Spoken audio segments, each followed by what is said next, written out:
रोज सवेरे हमको मिलते बाबा अमृत वेले,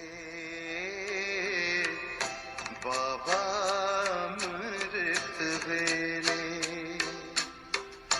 रोज सवेरे हमको मिलते बाबा अमृत वेले, बाबा अमृत वेले। ऐसा लगता इंतजार में, ऐसा लगता इंतजार में बैठे आप अकेले, बाबा अमृत वेले। रोज सवेरे हमको मिलते बाबा अमृत वेले, बाबा अमृत वेले।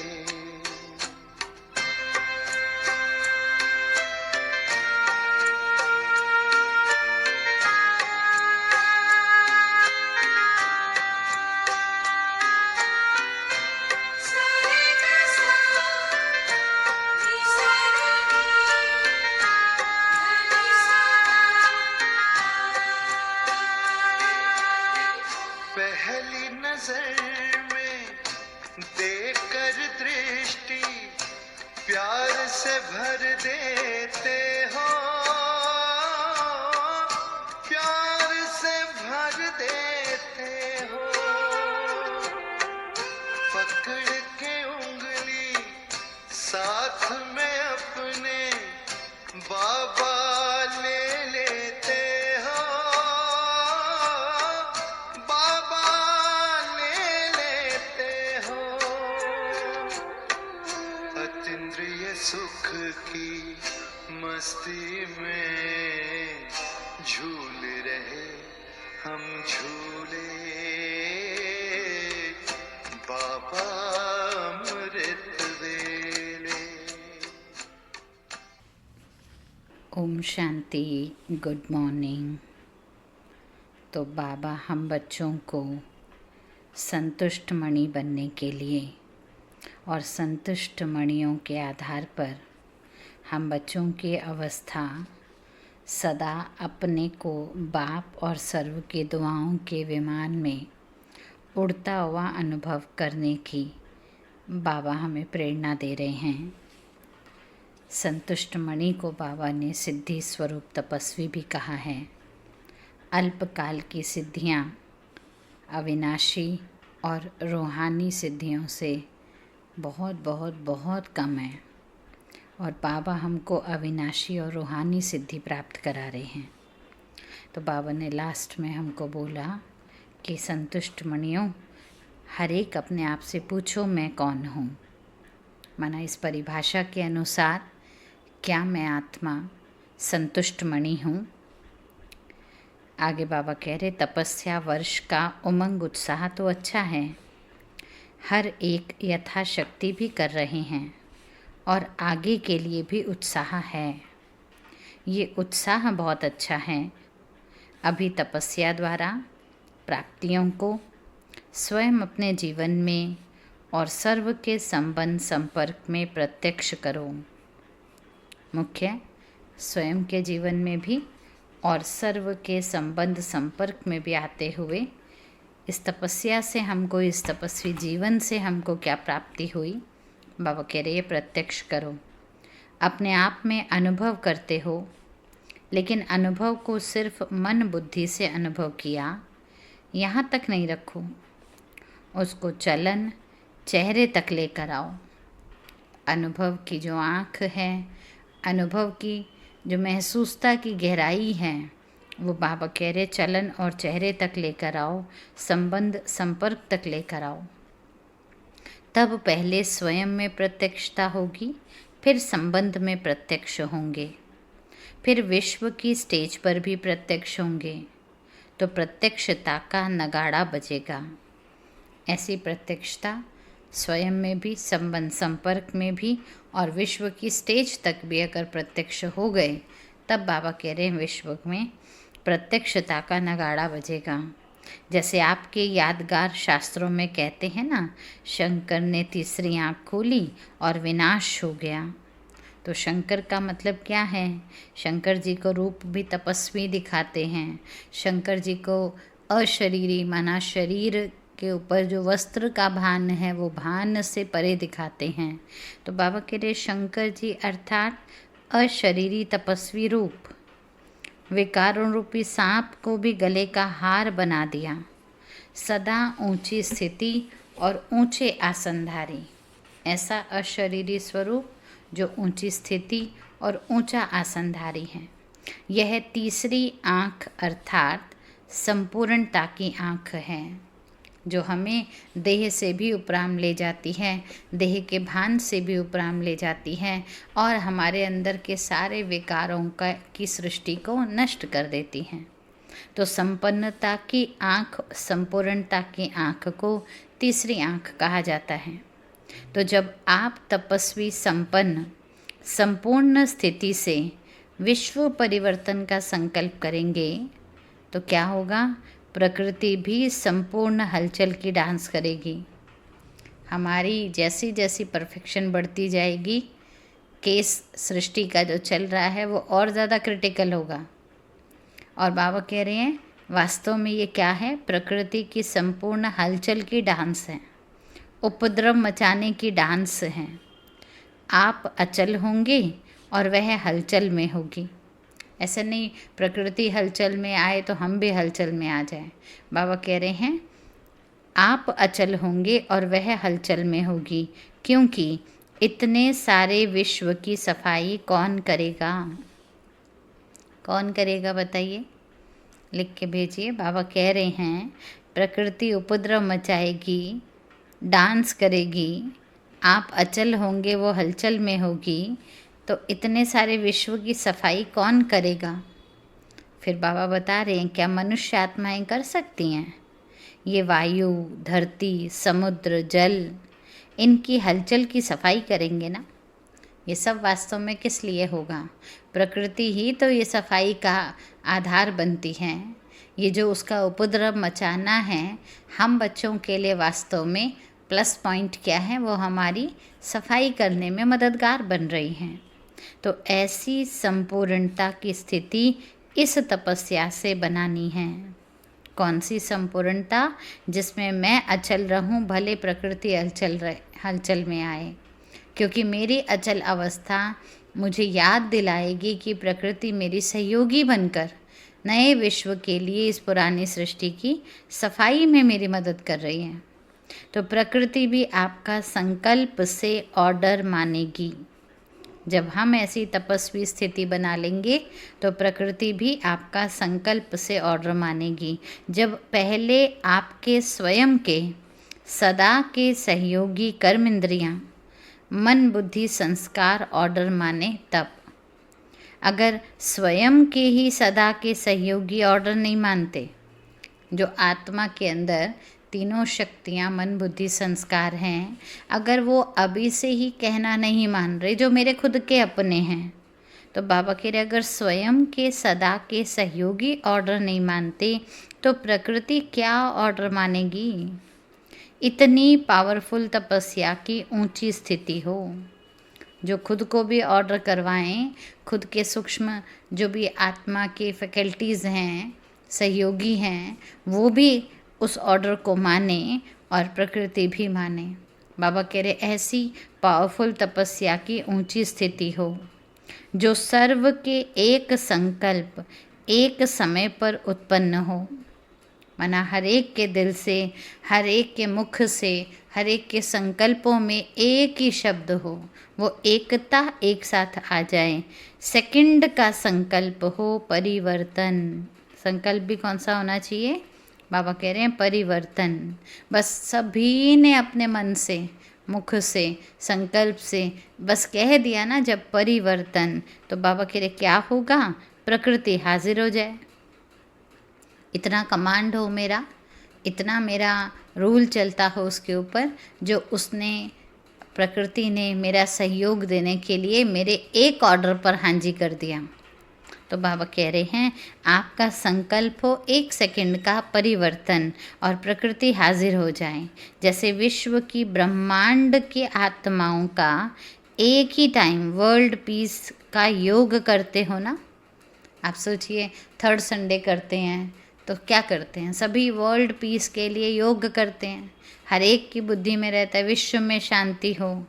अभी तो मेडिटेशन डे अलग बना दिया, वर्ल्ड मेडिटेशन डे, ऐसे इंटरनेशनल योगा डे। तो ये सब क्या है, हर तरफ एक ही एक्टिविटी हो रही है, तो एक ही धूम मची हुई है ना। ऐसे बाबा कह रहे हैं वर्ल्ड टाइम भी ऐसा हो जो वर्ल्ड पीस का योग करते हो, तो सभी का एक समय रखते हो, एक ही संकल्प का यादगार रहता है। ऐसे सर्व के एक संकल्प से प्रकृति हलचल की डांस शुरू कर देगी। एक संकल्प रहेगा तो उससे प्रकृति हलचल की डांस शुरू करेगी।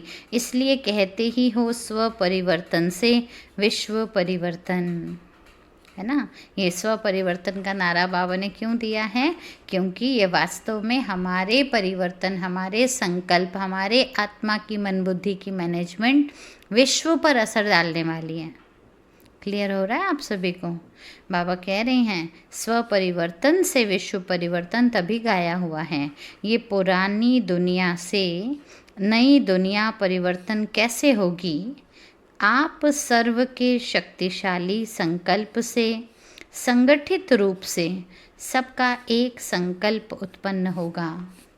हमारे वो संकल्पों की शक्तिशाली रूप जो हैं संगठन का, उससे एक संकल्प उत्पन्न होगा। तो समझा क्या करना है। हाँ जी, देखो बाबा व्यक्त मुरली में हमेशा पूछते हैं समझा क्या करना है, तो क्या कहेंगे आप जी बाबा, समझा हमने, क्योंकि सुन थोड़ी ना रहे हैं हम, हमें तो सुनकर समझना है, उसको एक्टिविटी में लेकर आना है। तो तपस्या इसको कहा जाता है, जिससे हमारा संकल्प शक्तिशाली बन जाए। संकल्पों का जो वेग है, संकल्पों का जो प्रवाह व प्रभाव है, वो प्रकृति भी जी हाजुर या जी हजूर करके मान ले। ऐसा बाबा कह रहे हैं स्थिति जब आएगी उसको तपस्वी रूप या तपस्या कहा जाता है। अच्छा, बाप दादा डबल विदेशी बच्चों को देख सदा हर्षित रहते हैं। ऐसे नहीं कि बाबा को देखो अंदर से आ रहा है कि कई भारतवासी बुरा ना मान जाए। बच्चे तो बच्चे ही है ना, बच्चों में थोड़ा सा होता है कि अच्छा उनको पूछा मेरे को नहीं पूछा। तो बाबा तुरंत ही मनुष्य बुद्धि को पढ़कर बाबा ये भी क्लियर कर रहे हैं, ऐसे नहीं कि भारतवासियों को देख हर्षित नहीं होते। अभी डबल विदेशियों का टर्न है ना, इसलिए कह रहे हैं। भारत पर तो बाप सदा ही प्रसन्न है ना, गर्व है अपने आप पर, हम भारतवासी हैं। और खासकर इस अंतिम जन्म में हम भारत में हैं, कितने बड़े सौभाग्य की बात है। तब तो भारत में बाप आए हैं। क्यों आए हैं, क्योंकि बाप भारत पर सदा प्रसन्न हैं, तब तो भारत में बाप आए हैं और आप सबको भी भारतवासी बना दिया है। इस समय आप सभी विदेशी हो या भारतवासी हो। बाबा विदेशियों को भी मधुबन आ जाते हैं तो कहते थे अपने को विदेशी मत समझो, अमेरिकन रशियन ऐसे नहीं समझो, अपने को मधुबन निवासी समझो, क्योंकि मधुबन बेहद का घर है, बाप का घर है, और जो बाप का घर है वो हम सब बच्चों का घर है। तो बाबा पूछ रहे हैं इस समय आप सभी विदेशी हो या भारतवासी हो। भारतवासी में भी मधुबनवासी हो ना, मधुबनवासी बनना अच्छा लगता है। क्या कहेंगे आप सभी, अच्छा लगता है? ऐसा नहीं विदेशियों से पूछ रहे हैं, बाबा हमको भी रिवाइज़ कराते रहते हैं। ऐसा नहीं मैं पंजाब से हूँ या पंजाब को पंजाबी कोई मिल गया तो बस खुश हो गए, या यूपी वाले को यूपी वाला मिल गया बड़ी प्रसन्नता हो गई। नहीं, बाबा कह रहे हम सब कौन हैं, हम सब मधुबनवासी हैं। तो मधुबनवासी बनना अच्छा लगता है। अभी जल्दी जल्दी सेवा पूरी करो तो मधुबनवासी ही बन जाएंगे। विदेश में संदेश देने की जो सेवा है, बाबा कह रहे जल्दी से जल्दी पूरी करो तो फिर कहाँ आओगे, मधुबन अब्बा के घर बैठोगे।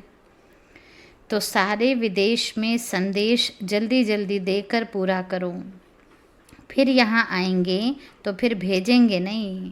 देखो बाबा प्रॉमिस कर रहे हैं, आप अपनी ड्यूटी पूरी कर दोगे तो बाबा भी फिर आपको भेजेंगे नहीं, फिर अपने पास रखेंगे।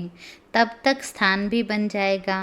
देखो मैदान तो लंबा चौड़ा पड़ा है ना, उस समय पीस पार्क लिया था और वो अभी कोई बना नहीं था इतना कुछ भी। तो बाबा कह रहे देखो मैदान तो लंबा चौड़ा पड़ा है ना, वहाँ पहले से ही प्रबंध कर लेंगे, फिर आपको तकलीफ़ नहीं होगी।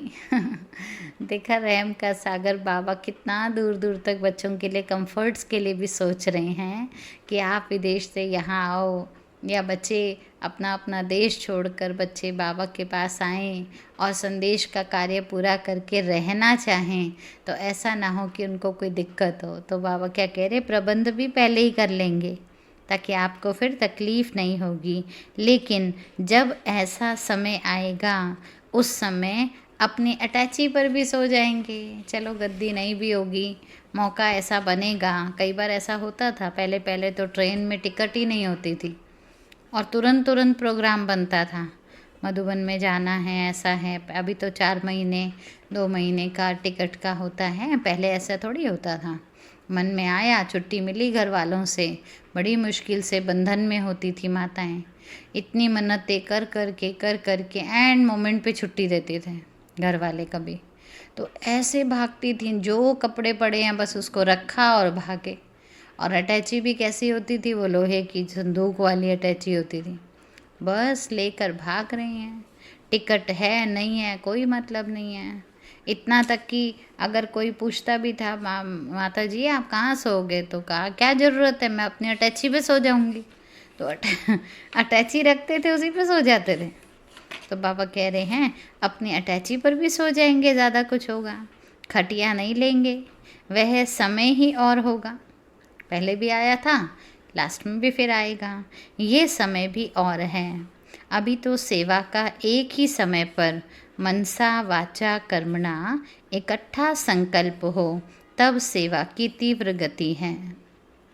मुख्य रीति बाबा कह रहे ये टाइम है, मनसा वाचा कर्मणा इकट्ठा संकल्प हो, तब है सेवा की तीव्र गति। मनसा द्वारा पावरफुल, वाणी द्वारा नॉलेजफुल, संबंध संपर्क और कर्म द्वारा लवफुल। समझा, मनसा द्वारा पावरफुल, बड़ी सुंदर बात बाबा कह रहे हैं, ये मन को पावरफुल बनाना है। इसी प्रकार वाणी से ज्ञान सुनाना है, मना नॉलेजफुल बनना है, और कर्म में स्नेह देना है, सत्कार देना है, यानी लवफुल बनना है। तो यह तीनों अनुभूतियाँ एक ही समय पर इकट्ठी हो। ठीक है, बाबा कह रहे ये तीनों ही शक्तियाँ जो होंगी उसका अनुभव, पावर भी, नॉलेज भी और लव भी, माना शक्ति स्वरूपा बनकर हम ज्ञान दें, अपने मन में कमज़ोरी ना लेकर आएँ किसी भी प्रकार का। पता नहीं हम बता पाएंगे नहीं, पता नहीं है हमारी सुनेंगे या नहीं। और कौन सुना रहा है, शिव बाबा सुना रहे हैं। तो ज्ञान का सागर साथ होगा तो पावर भी आ जाएगी, नॉलेज भी अच्छी आ जाएगी, और प्रेम पूर्वक देंगे क्योंकि ये है तो हमारे ही भाई। तो बाबा कह रहे ये तीनों अनुभूतियाँ एक ही समय पर इकट्ठी हों, इसको कहा जाता है तीव्र गति की सेवा। अच्छा, तन से ठीक है, मन से ठीक हो, पूछ रहे हैं बाबा। तन से तो चलो आप दूर दूर से आए हो, सब ठीक हो, मन से ठीक हो, आप भी बता दीजिए बाबा को, सब ठीक हैं मन से। फिर भी दूर दूर से आते हैं तो बाप दादा भी दूर से आए हैं ना, ठीक है ना, अच्छी बात है, सभी को ठीक ही रहना चाहिए। तो बाबा कह रहे देखो बाप दादा भी दूर से ही आए हैं, तो दूर से आए हुए बच्चों को खुश देखकर बाप दादा भी खुश होते हैं। फिर भी देखो दूर से आने वाले अच्छे हो, क्योंकि विमान में तो आते हो। जो इस कल्प में पहली बार आए हैं उन्हों को बाप दादा विशेष याद प्यार दे रहे हैं। देखो बाबा को भी मालूम है कितना ज्ञानी, कितना बेहद का भाव रखते हैं बाबा। जो बाबा को मालूम है नए बच्चे आए हैं, पहली बार आए हैं, छोटे हैं ये, इनको स्नेह की भावना दिलानी है, इनको वो परिवार वाली भासना देनी है। तो उस भाव से बाबा एक एक बच्चे को देखकर, नए पुराने, पहली बार, इस कल्प में पहली बार, उनको भी बाबा कह रहे विशेष याद प्यार दे रहे हैं। फिर भी हिम्मत वाले अच्छे हैं। यहाँ से जाते ही टिकट का इकट्ठा करते हैं। विदेश वाले तो खास कर आप सोचो, सारा साल बैठकर टिकट का पैसा, वीज़ा का पैसा, फिर यज्ञ प्रति कितना इकट्ठा करते हैं, फिर आ जाते हैं। अच्छा है, ये भी याद की एक विधि है। सुना कितनी सुंदर बात बाबा कह रहे हैं, ये भी याद की एक विधि है। याद की विधि क्यों बोला बाबा ने? क्योंकि जब से यहाँ से जाते हैं और अगली टिकट का टाइम आता है, तब तक बार बार चिंतन में क्या चलता है, ये बाबा के भंडारी के लिए हैं, ये ट्रेन के लिए हैं, ये फ़्लाइट के लिए हैं, ये वीज़ा के लिए हैं। तो क्यों है? क्योंकि मुझे बाबा मिलन करने जाना है। तो बाबा मिलन करना है, बाबा मिलन करना है, बाबा मिलन, मतलब इसी संकल्पों की एक रट लगी रहती है। और इस संकल्प के आधार पर क्या कर देते हैं, अपनी इकट्ठा जो कमाई है वो इकट्ठा करते रहते हैं। तो एक तरह से तो कनेक्टिविटी बाबा के साथ बुद्धि की बनी ही हुई है ना। जाना है, जाना है, जाना है। यहाँ आते हो तो सोचते हो विदेश जाना है, फिर जाने के समय हमें फिर आबू आना है, सोचते हो ना। ऐसा भी टाइम आना ही है जो गवर्नमेंट भी समझेगी कि आबू की शोभा ये ब्राह्मण आत्माएं हैं। और अब तो सच में समझते हैं। मैं कुछ समय पहले गई थी तो राष्ट्रपति जी ने आना था, तो क्या आबू में सफाइयाँ हो रही थी, रोड्स अच्छे बन रहे थे, अच्छे बॉर्डर्स पर फ्लावर्स और फूलों का वो सब बन रहा था। तो वो कहते जी आपके यहाँ तो कभी प्रधानमंत्री कभी राष्ट्रपति आते, टैक्सी वाला भाई कहता है उसी बहाने इस आबू की हालत अच्छी हो जाती है थोड़ी सी। तो आप सोचिए, आबू भी क्या हो गया, वास्तव में शोभायवान हो गया ना। गवर्नमेंट को भी ये मालूम पड़ता है। तो ये भी तो एक प्रत्यक्षता का तरीका ही है, और क्या है। अच्छा, चारों ओर की सर्व महान संतुष्ट आत्माओं को सदा प्रसन्न चित्त निश्चिंत रहने वाली श्रेष्ठ आत्माओं को सदा एक ही समय 3 सेवा करने वाले तीव्र गति के सेवाधारी आत्माओं को सदा श्रेष्ठ स्थिति के आसनदारी तपस्वी आत्माओं को बाप दादा का याद प्यार और नमस्ते। हम बच्चों के भी बाबा को बहुत बहुत बहुत दिल से याद प्यार, गुड मॉर्निंग और नमस्ते। बाबा के सामने पार्टियां थी, पहला ग्रुप, बाबा उनसे मिल रहे हैं। कहते हैं सभी अपने को होली हंस समझते हो, तो चलिए हंस मंडली में चल के बैठ जाते हैं। बाबा ने कहा अपने आप को क्या समझो, होली हंस समझो। होली हंस की विशेषता यानी उसका विशेष कर्म क्या है? क्या है होली हंस का विशेष कर्म? बाबा कह रहे हैं हर एक ने सुना है, आप भी सुना दीजिए। होली हंस की विशेषता जैसे होती, ऐसे होली हंस की विशेष कर्म क्या है, क्या करता है वो? तो जो भी बाबा के सम्मुख पार्टियां बैठी थीं, सभी ने अलग अलग अपना अपना अंतर जो भी है वो बताया। जो विशेषताएं सुनाई वह प्रैक्टिकल कर्म में आती हैं, पूछा बाबा ने। फिर जब हम हंस की विशेषता, होली हंस की विशेषता एज अ लेक्चर तो हम बता रहे हैं, अच्छी अच्छी पॉइंट्स है ना, लेकिन बाबा कहते हैं, अभी हम भी लिखेंगे तो कितना अच्छा अच्छा लिखते हैं, लेकिन बाबा कह रहे हैं वो प्रैक्टिकल में कर्म में आ रही हैं। थ्योरी में तो पता है होली हंस ऐसा होगा, होली हंस ऐसा होगा, आप लिख भी रहे हैं, लेकिन बाबा कह रहे हैं क्या कर्म में वो आ गई हैं? क्योंकि सिवाय आप ब्राह्मणों के होली हंस और कौन हो सकता है? क्योंकि लाना तो कर्म में मुझे ही है ना, कोई और थोड़ी लाएगा। अर्थ भी मुझे मालूम है, जब अर्थ मुझे मालूम है, बनाने वाला मेरे साथ है, लक्ष्य मुझे मिला हुआ है, तो धारणा भी किसको करनी है? मुझे ही करनी है ना। तो बाबा कह रहे इसलिए फलक से कहो, जैसे बाप सदा ही प्योर हैं, सदा सर्व शक्तियाँ कर्म में लाते हैं, ऐसे ही आप होली हंस भी सर्व शक्तियाँ प्रैक्टिकल में लाने वाले और सदा पवित्र हैं। सारी शक्तियाँ प्रैक्टिकल में लाने वाले हैं और सच में सदा पवित्र हैं। माना हमारा मूल आधार क्या है? पवित्रता का। तो पवित्र हैं, पवित्र थे और सदा पवित्र रहेंगे। तीनों ही काल याद है ना। जब हम परम धाम में थे तो भी हम संपूर्ण पवित्रता, देह और देह की दुनिया की स्मृति से भी एकदम न्यारे ऐसे पवित्र थे। फिर हम सतयुग में आए आदि समय पर, तो भी हम देवी देवताएं, भले परमात्मा का ज्ञान नहीं था लेकिन थे तो पवित्र ना। और फिर हमारी यादगार रूप में मध्य में भी देखो तो क्या पवित्रता की मर्यादाओं के आधार पर हमारा पूजन गायन होता था, विधिवत सब कुछ कार्य होता है। यात्राएं भी जा रही हैं तो भी कितना पवित्रता का मान रखा जा रहा है। और इसी आधार पर बाबा अंतिम जन्म हमें ब्राह्मण जन्म की महत्वता बताते तो वो भी हमारा कितना पवित्र है, जो भले ही जन्म अपवित्रता से हुआ लेकिन जब से बाबा का होश संभाला पवित्रता को भी संभाल रहे हैं। तो बाबा कह रहे तीनों काल याद है ना।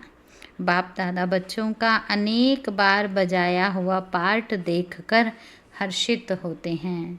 हमें नहीं याद है, हम तो एक ही बार का बजाया हुआ पाठ देख रहे हैं। बाबा अनेक बार का बजाया हुआ पाठ देखकर हर्षित होते हैं, इसलिए बाप को कुछ भी मुश्किल नहीं लगता।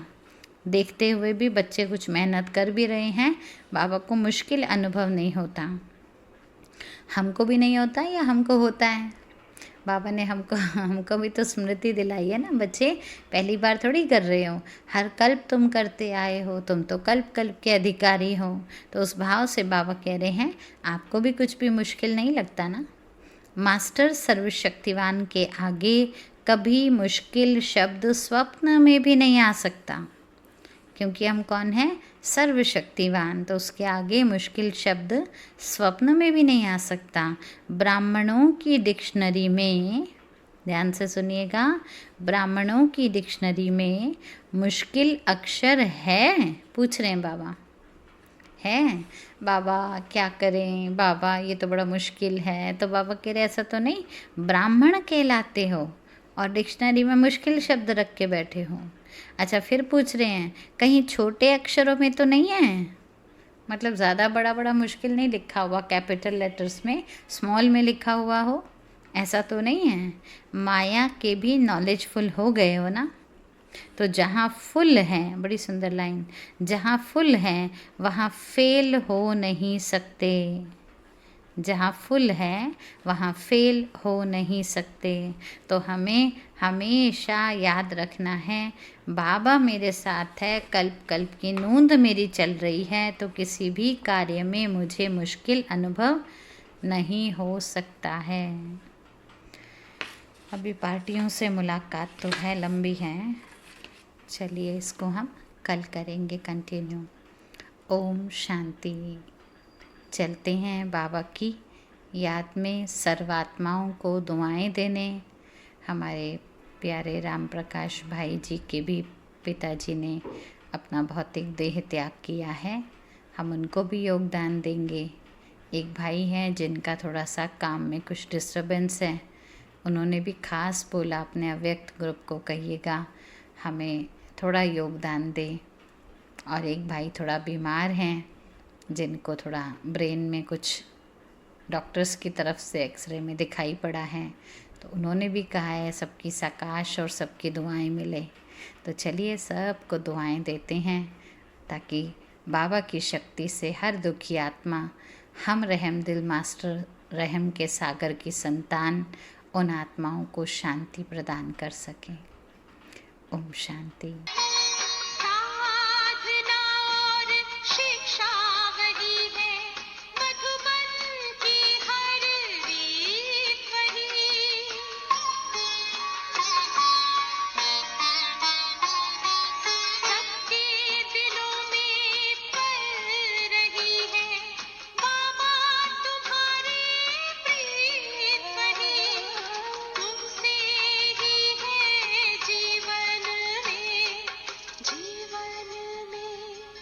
जीवन में खुशियाँ सारे संसार की आज भी देते हो बाबा, पालना साकार की आज भी देते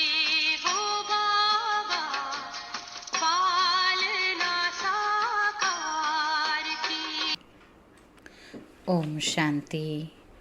तो आज सारा दिन हम ये याद रखेंगे कि हमको अपने मन को पावरफुल बनाना है, वाणी से बाबा के नॉलेजफुल स्थिति में रहना है और कर्म में लवफुल रहकर बाप दादा के समान सेवा करनी है। इसी स्मृति में सारा दिन अटेंशन रखेंगे। ओम शांति। सभी अपना ख्याल रखिएगा।